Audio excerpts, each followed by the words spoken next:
بسم اللہ الرحمن الرحیم وَيَسْأَلُونَكَ عَنِ الْمَحِيضِ قُلْ هُوَ أَذًى فَاعْتَزِلُوا النِّسَاءَ فِي الْمَحِيضِ وَلَا تَقْرَبُوهُنَّ حَتَّى يَطْهُرْنَ فَإِذَا تطهرن فأتوهن من اور تم سے پوچھتے ہیں ہے اس کے حکم، تم فرماؤ وہ ناپاکی ہے تو عورت سے الگ رہو ہے اس کے دنوں، اور ان سے نزدیکی نہ کرو جب تک پاک نہ ہو لے، پھر جب پاک ہو جائے تو ان کے پاس جاؤ۔ حیث امرکم اللہ ان اللہ یحب التوابین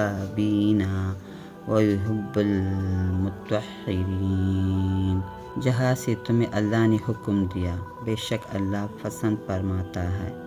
بہت توبہ قبول کرنے والوں کو اور پسند کرتا ہے ستروں کو۔